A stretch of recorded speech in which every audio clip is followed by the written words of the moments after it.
Good morning, good evening, good afternoon, whatever time of the day you're listening to this, welcome to another recording of Invincible You. We have a guest with us. We have Ivan Broad. Welcome, Ivan. Hi, nice to be here. Thank you so much for stepping forward and wanting to be a part of this series of Invincible You. Just to give people a little bit of background as to who you are, give people your little introduction. Who are you and why are you here today? Okay, so I am a psychotherapist, counsellor. I'm a breathwork practitioner in training. So I trained in person-centred counselling back in 2008. I then took a job, which was quite lucky because I know full-time jobs are hard to come by in therapy, but I got a job in a prison therapeutic community in Uttoxeter, which was based on Yellam's factors and psychodynamic theory and practice. Yeah. So that was a huge learning curve for me, and the intensity of energy within the prison when you're working with 40 residents, day in, day out in group work, that was a real learning curve and a massive growth area for me. Yeah. So I got triggered every single day in the prison, and I had to keep going to therapy to work through what the triggers were bringing up for me. Yeah. So it was hell at times, and it was also amazing. It was like being on a white knuckle ride. What a great description. I'd sometimes look down and I'd be gripping the seat with my hands in meetings when you've got really angry guys like coming at you from different angles. So that opened up some quite deep things within me. Yeah. That I had to go to therapy with. Yeah. Otherwise I would have had to leave the job. So yeah, I think that accelerated my growth really quickly, in quite a short period of time. Yeah. Like I was there just under 10 years. So wow. So you stuck with it? An amazing place. Sorry? You stuck with it? Yeah, totally. And I don't know why, but it's just, I don't know, I was just compelled to keep going and keep going and keep digging into what it was bringing up for me. Yeah. And a lot of it was rooted back in childhood. Yeah. I had quite a controlling and aggressive stepfather. Mm-hmm. And he sort of ruled with an iron fist. And then suddenly I'm in the therapeutic community and I'm faced with 40 people who were similar. Yeah. So it was about control and getting their own way and wanting to gain power at any cost. Yeah. So yeah, it was a blessing that I was there really with regards to my professional career. Yeah. So as part of that journey, I saw person-centered therapists, I saw psychodynamic therapists. Mm-hmm. I finally, two of the breakthrough things were I did some body psychotherapy, which was tremendously helpful for me. That released a lot of energy and patterns in my body that I didn't realize were there. And the other one was going into equine psychotherapy, which I'm now trained in. So that also, there was movement. So there's dynamic exercises in equine therapy. Mm-hmm. So it was the dynamism of working in those two different ways really that sparked an interest for me in moving into breath work. Yeah. So I left the prison in 2017, late 2017, and set up an equine therapy business, a community interest company. So we were delivering equine sessions to people who needed them in the local area. Yeah. And that was sort of a stepping stone then into breath work. So there was a guy on the training who brought in a breathwork practitioner, and we had a session. And so we had a session of breathwork for an hour. Yeah. And then we went out and sat with some horses outside the TP where we'd done the breathwork session, and I had the most profound experience. So I sat on the ground, and the horse came and just rested his head on the top of my head. Wow. So he had his nose there, and it felt like forever that he was just in that position. Connected. And I had all this, I could feel all this energy coming out of the top of my head. Yeah. And the horse could obviously feel it. And then I had a really strange experience where I felt like I saw that I was a buffalo on some plains in America, and I could feel the weight of the horns on the top of my head as I just sat there with this horse, and it was like a deeply moving experience. Yeah. And I was like, wow, I've got to train in this. Yeah. That's amazing. It was a really, like, I can't really put it into words, but it really touched me in a deep way. Yeah. So that was like 3 years ago that happened. Yes, that was about 3 years ago. Yeah. And I'll be forever thankful for that experience. Yeah. Because I think it was about 6 months later when I looked for breathwork practitioners, and somewhere I could train. And I eventually found First Breath, who were down in a place called Cleve Prior near Evesham. And yeah, I've not really looked back since finding Natalia at First Breath. That's amazing. So today we're going to kind of focus on the breathworks area. Although that link that you talked about then between the equine work that you were doing, for anybody that doesn't understand equine therapy, just give them a brief description of how that works. How do we link psychotherapy and horses? Yeah, it's a great question. So because horses are herd animals, just like we are, so horses have their family, if you will. They've all got a sort of role within the family. So part of the equine work is that the clients go and meet the herd, and it's noticing who they're drawn to, which horse they're drawn to. And then in a sort of psychodynamic way, it's the client, the therapist works with what is the client projecting onto the horse. So the client might say that horse is sad, or that horse seems really inquisitive, or that horse likes me. Or if a horse turns and walks away, it's that horse doesn't like me. So we can then get into, what does that remind you of? Where does that come? Where's that coming from? What are you starting to notice? Yeah, totally.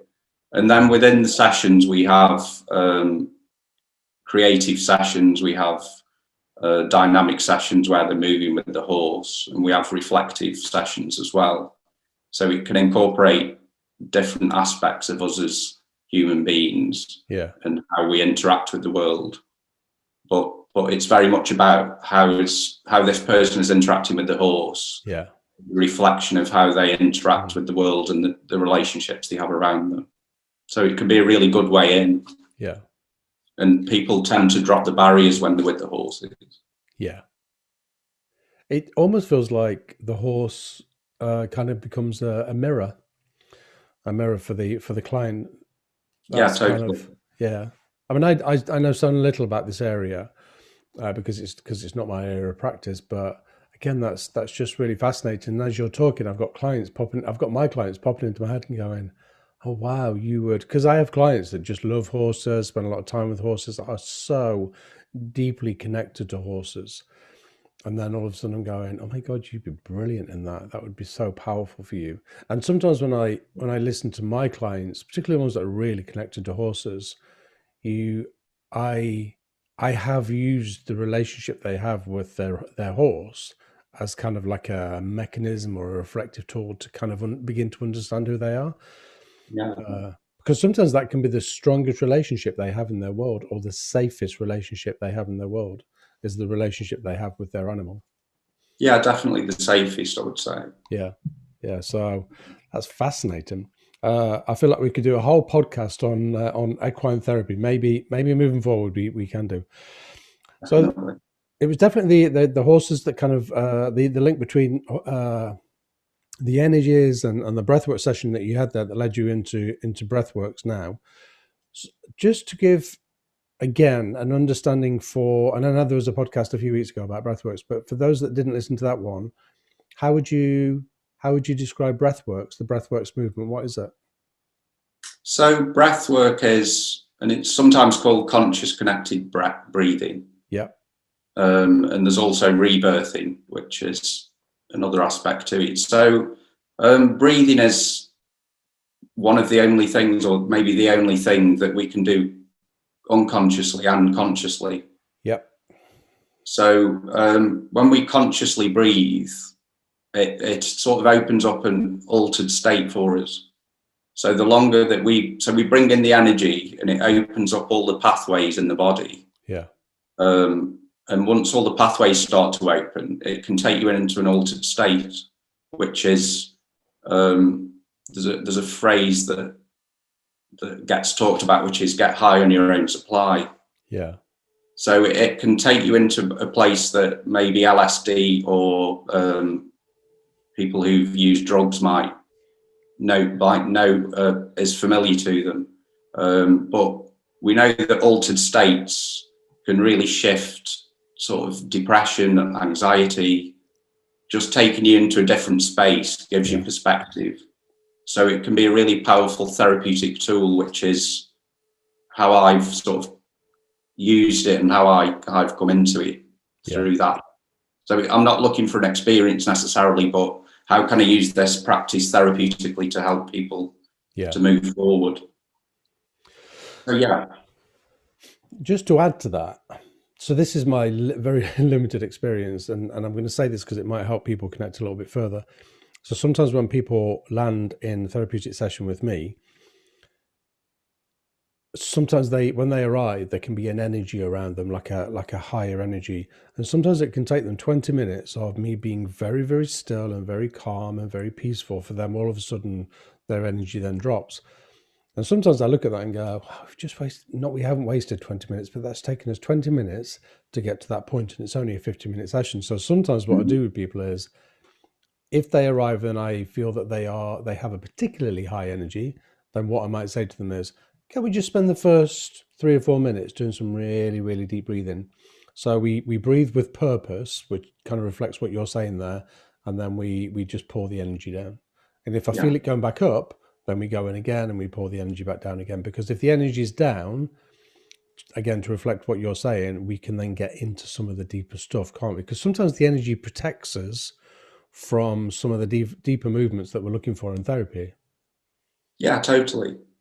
And it's that energetic environment that your body holds. Yeah.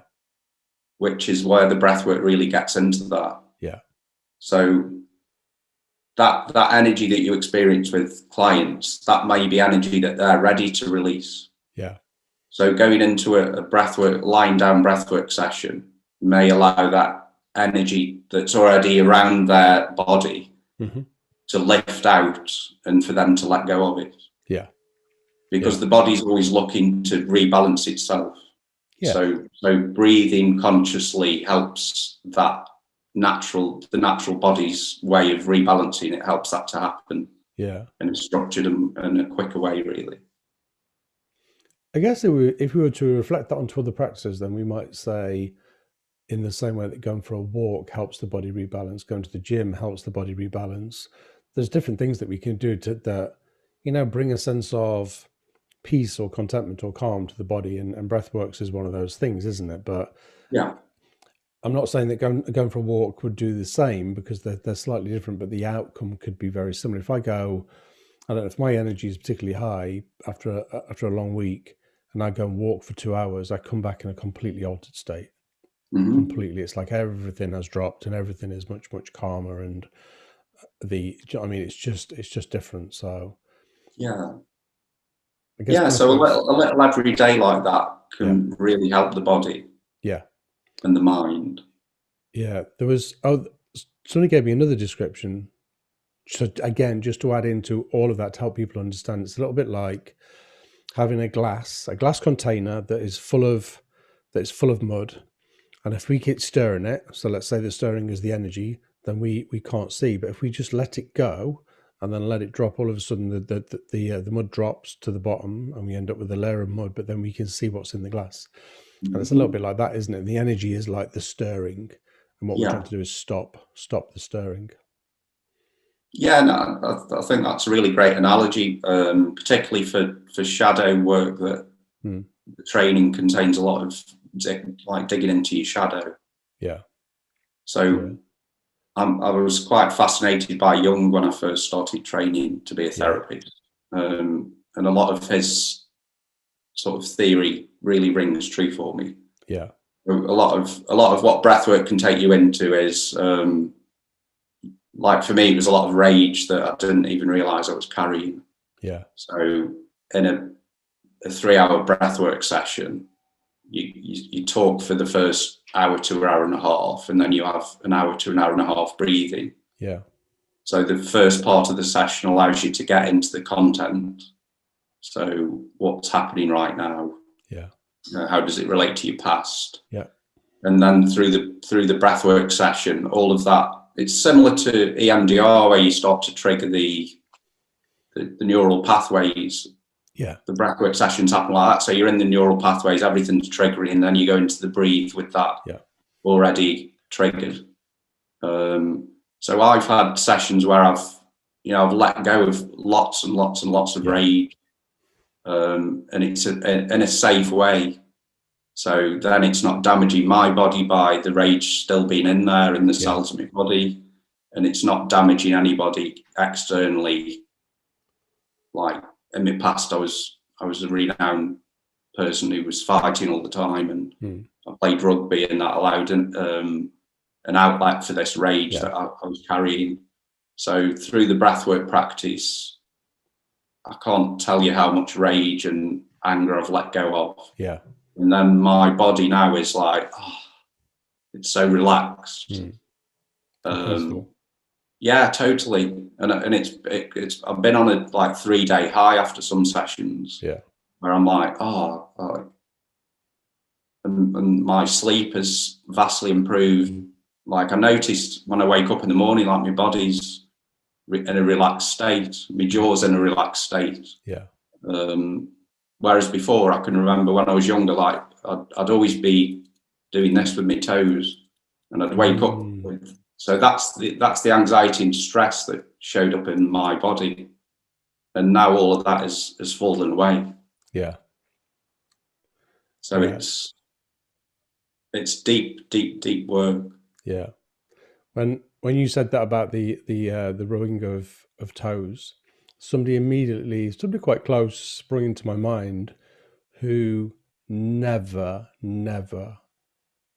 can be very, very still, but the feet are always going.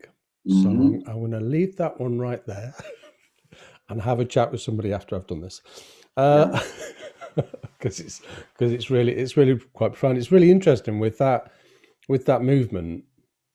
When I don't know, I'm working with clients, and I can, even when we're like this, and they're kind of tapping their knees or they're tapping their foot, and I might say to them, tell me about the anxiety that you're displaying there. And they're like, I'm not anxious.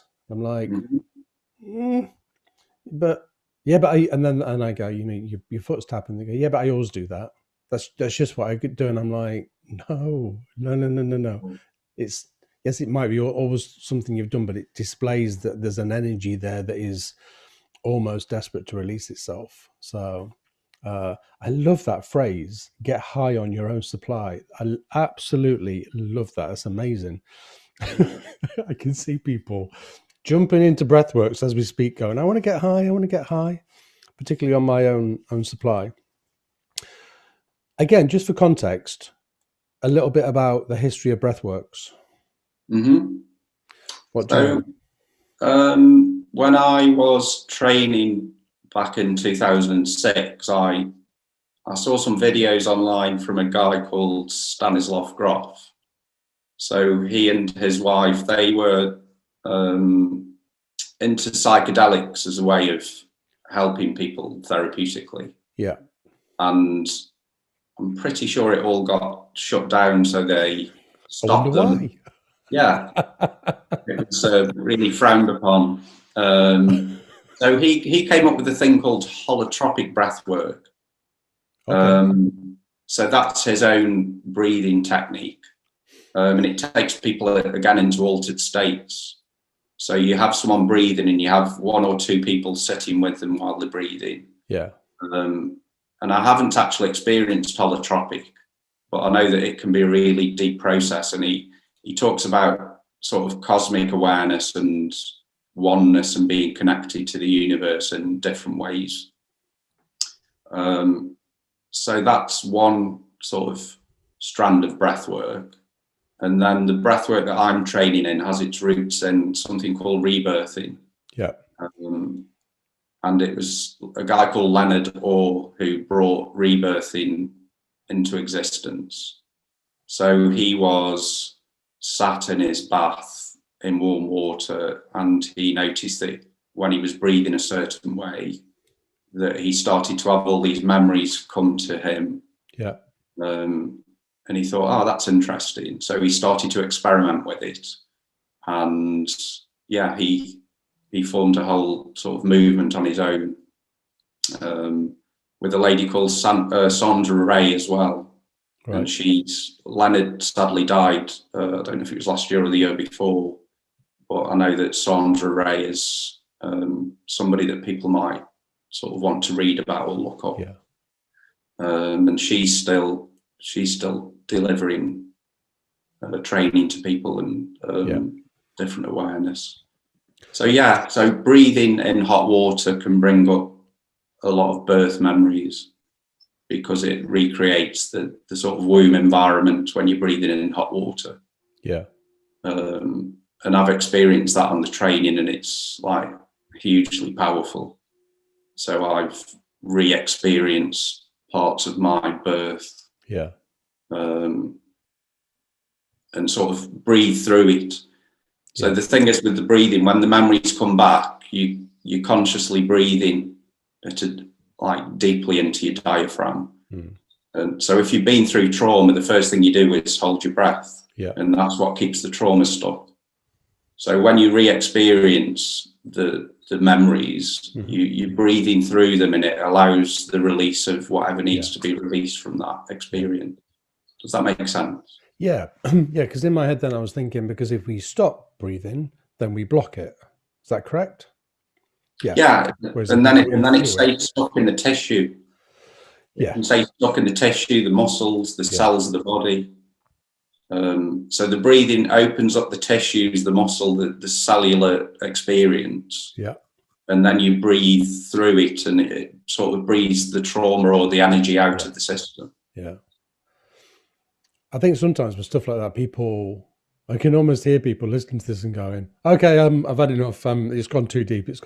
Because I think when we get to that point where when we talk about, there's that really good book that all therapists know about, The Body Keeps the Score, in terms of trauma and how it gets trapped, but memories get trapped in our system.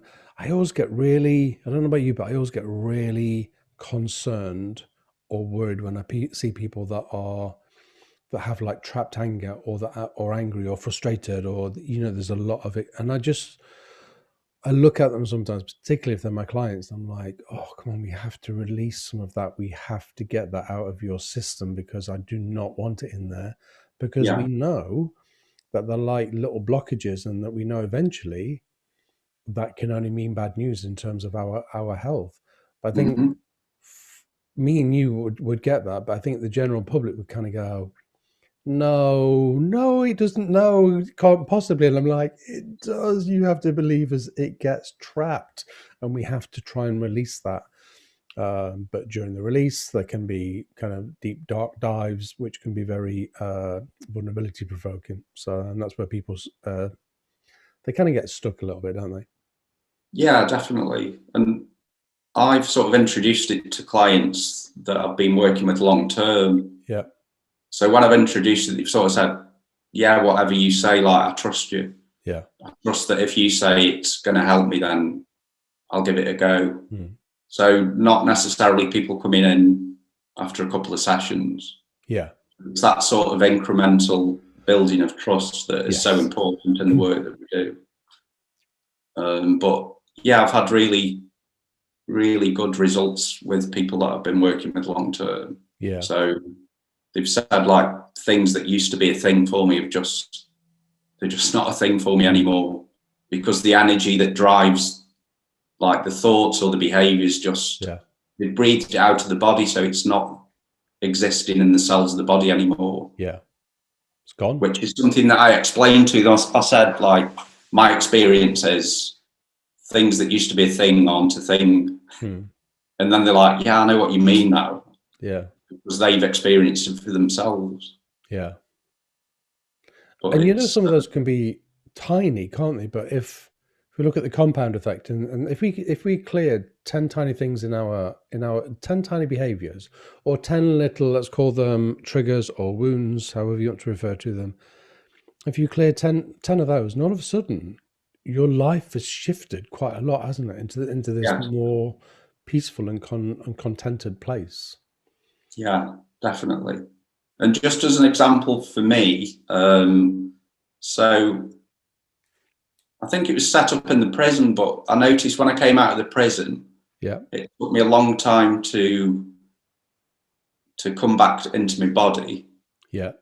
Because the therapeutic community was so thought driven. Yeah. So I was always having to look at what people were doing, and a lot of it was, how does that behaviour relate to your index offence? Yeah. And how does that relate to your childhood? Mm-hmm. So there was always strands between childhood, their index offence, and what was the behaviour was in the therapeutic community. So it was a very I was always up in my head thinking. Mm.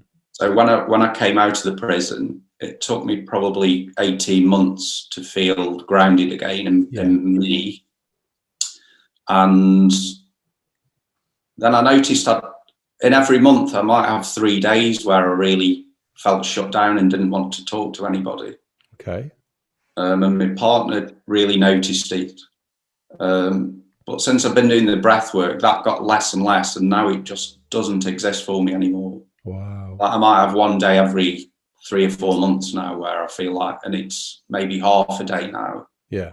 But it was a real pattern that I noticed. Every month I'd have these really down, depressed days. Yeah.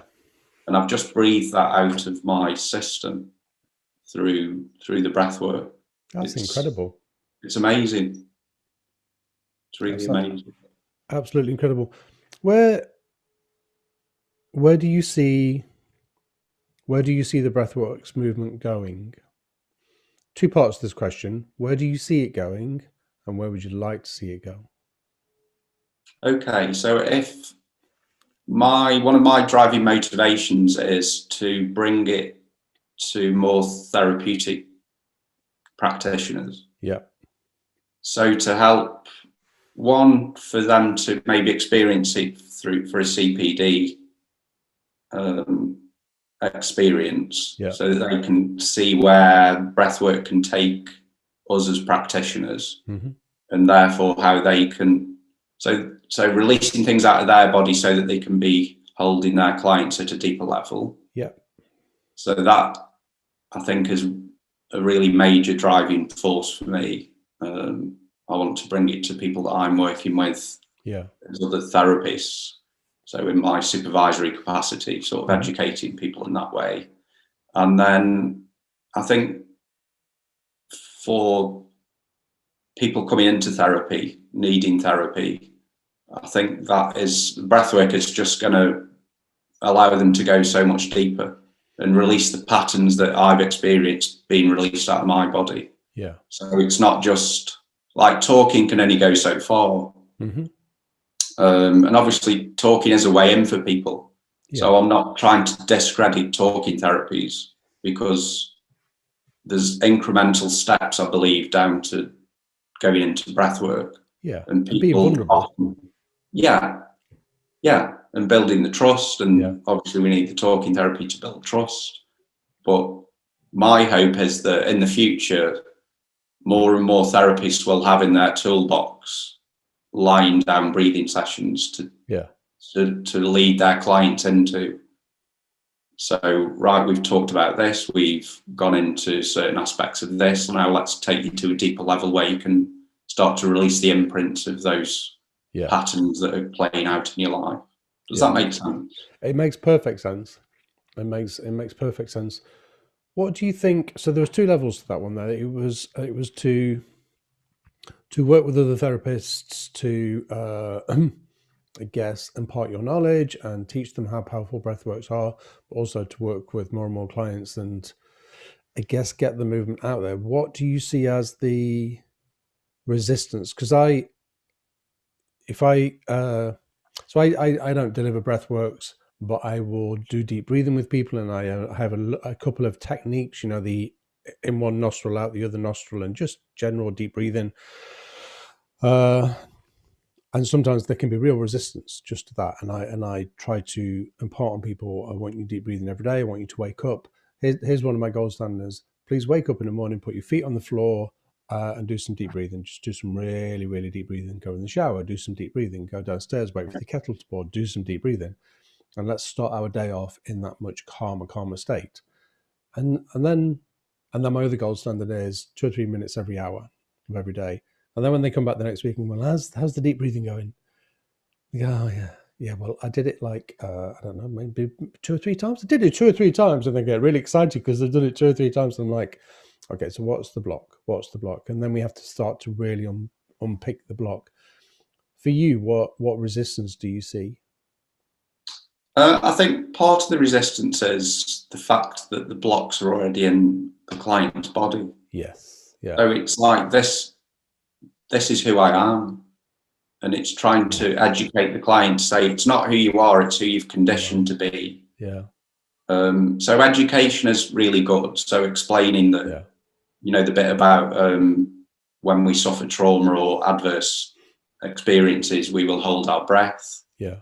And that will show up as, this is how I breathe. And sort of saying to them, that's how you've learned to breathe through your experiences, but there's actually a deeper breath if you search for it. Yeah. So, and I will always breathe with people. So we might start the session by, one of the things I learned that I really liked in the equine therapy was a body scan that we do, because it's not about trying to get anybody anywhere, but it's just close your eyes and notice what's happening in your body. Yeah. So in your head, in your shoulders, chest, visiting each part of the body. Mm-hmm. And if you are present in your body, the horse will trust you more. So what horses don't like is if you are pretending you like, hello, like, but really you're fearful. Yeah. The horse will pick up on the fear that you're feeling, not the pretense that you're putting out there. Yeah. So in the breathwork sessions at the beginning, sometimes I will take people through the body scan, but using the breath at the same time. Yeah. I will say, let's notice the head, let's breathe up into the head. Let's notice the ears, let's imagine the ears are lungs and you're breathing. Yeah. The lungs of your ears are breathing. So by the time you get down to the feet, people are in more of an embodied state. Yeah. And I do it with them, so it's not like, oh, that person's looking at me. I will I'll say, let's close our eyes. Yeah. And they just start to trust as they get deeper into the body. It's really about just doing it and seeing the results. Yeah. If you're unsure and uncertain and not trusting the process, then your client sure as hell isn't going to do that. No. So for me, it's all about the authenticity of, I trust this, and my body's Bluetoothing to you that I trust it, because your client will know when your body is relaxed or when it's tense. I mean, we all know this, don't we? I'm writing down that phrase because I love that Bluetoothing. That's brilliant. My body is Bluetoothing to you. As you were talking then, I was thinking, because I do the same. If I'm doing some deep, some breath, my version of breathworks with people, I always say to them, close your eyes if you want to, because some people don't like closing their eyes. So I'll say, close your eyes if you want to. I'm going to do the breaths with you, and I'm going to close my eyes, because then they know I'm not, particularly if we're on screen, which we are at the minute, then they know that I'm not watching them. But you're quite right. We have to believe in it. And if I start going, well, it might work, it might not, I'm not really sure about the movement itself, but people are going to go, I'm not doing this. Whereas if I go, no, this is really powerful and it's something I really believe in, and yada yada, then they go, okay, we'll give that a try. You have to, the therapist has to be able to believe in it. And like you said earlier, and I think for them to believe in it, they have to have had their own experience. And it's not just something that you can learn, like learning a new language. It's not the same as that. We have to have experienced it ourselves. Yeah, to a cellular level. Yeah. Like the cells of my body know what this is. And you can't teach or read about this in a book. You have to go and experience it. Yeah. But I believe through this process, I believe that everything is like that. Yeah. Like the EMDR, I'm trained in the EMDR, and I had to go and experience it, and over a long period to really get to understand it. But now the cells of my body understand it. Yeah. Which is different to knowing it in your head. Yes. Yeah. Or being able to talk about it. When your client knows that the cells of your body know what it is, I believe that they relax into it, and there's a much, much deeper trust that is formed. Like a little bit like a Bluetooth connection. Yeah, and that's the phrase that my tutor sort of coined to me. She talks about your client's Bluetooth to you on an energetic level. Yeah, I love that. I'm so going to use that moving forward. I don't want to open this up because it feels like a whole other conversation around therapists really experiencing their own level of deep therapeutic movement and intervention. And there's, I don't know whether you've seen it, but quite often in the therapeutic world, there's an argument between academic learning and experiential learning. And I've worked with people that have been way more qualified than me, have way more higher qualifications than me. But do I think they're good therapists? Not in the slightest, because it feels like sometimes when we enter into the academic world, we go for all of these titles and letters, but they're not experiencing it. It's like, they're just titles and letters. People that get to doctorate level, they have doctor before their title. And what experience came into my head then that I can't share? Personal experience I cannot share. So they have doctor in the title, and I go, I don't care that you're a doctor. I don't care that you have that in your title. You have missed some vital points there in terms of being a really good therapist. Yeah. So yeah, I totally agree. Yeah. There's a whole other conversation and a soapbox moment that I'm not going to do. We are almost at the end of our time, which feels like it is absolutely flown. I love this subject.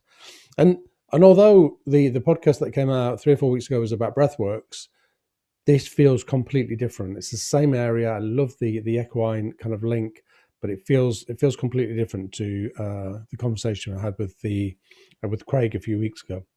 Yeah. So my question to you now, one of my last questions to you is, if you wanted the listener to only take away one thing from this whole recording, what would be the one thing that you would want them to take away? One thing, that's a difficult question. I think just trust your breath. Mm. Because as we said at the start, breath is the only thing that we do unconsciously, but we can also do consciously. Yeah. But the breath opens up so much healing for your body. And I'm a big believer in us being our own sort of healer. Yeah. So we know what's best for us. Yeah. And that's not to discredit the medical profession, but I believe that we should trust our own body more than we trust anything external to it. Yeah. And the breath can really help you to open up that trust. Trust your breath, and you can start to trust every part of yourself. Yeah. I love that. The most important part of that phrase for me was trust. And I agree with you that sometimes we trust in GPs and medical practitioners, which is amazing. And I think it's great, but you're quite right. Nobody knows us like we know ourselves. If only we could learn to trust that. Yeah. You know what I mean? It's about being connected, isn't it? It's about being connected to us. And I think sometimes we rely on the external world to fix us and to make us better. And a good therapeutic journey is about somebody assisting you, walking at the side of you, just being there with you, but not necessarily leading you or having that trust that, as practitioners, we both know that we trust that the client has all the information they need. Sometimes they just need a little bit of guidance on how they access that. Yeah. So Total. thank you so much for your time today. That I really hope that people listen to that and take stuff away, and maybe start exploring the opportunity of breathworks and start to believe it a little bit. Yeah, definitely. Even if you go for a few sessions, so that, like we said, you've got the authentic experience of knowing in your own body what it is. Yeah. I can't encourage people to do that enough. Yeah. You know, one of my favorite phrases, I learned this on a coaching course many years ago, and it was test it. Just test it, because test it is like, it's dead relaxed, it's dead, we'll just give it a test. Nothing's going to go wrong, nothing's bad's going to happen. Just test it. And then it's very, I just love it as a phrase. So yeah, go along and test it. Definitely. Thank you again, Ivan. That was, I found that really interesting, and I'm really quite excited by that recording. So that's it. That is another recording of Invincible You. Thank you so much for listening. If you feel that this recording would be helpful to somebody else, then pass it on to somebody else. Share the link. Remember to leave us a review. The podcasts are available. You can leave us a review on Apple. These are available via Apple. A massive thank you to Home Radio, who produce these podcasts. They're recorded in conjunction with Home Radio. If you're not listening to Home Radio, go and listen to them. They're available on homeradio.co.uk. They have iOS and Android apps, and you can enable your Alexa to listen to Home Radio UK. Okay, so go along and listen to them. It's a great station with an amazing playlist, I have to say. I love listening to them. If we're not covering subjects you want us to cover, then please message in, and please, we will try and cover subjects that you want us to cover. Invincible You for me is all about personal growth. It's all about getting you beautiful listeners to a deeper and more authentic place. Okay, so that's it. We're going to go. Please be kind to yourself and be kind to everybody around you. Thanks again, Ivan. Thanks a lot. Thanks to all your viewers. Take care, everybody. Bye-bye. Bye.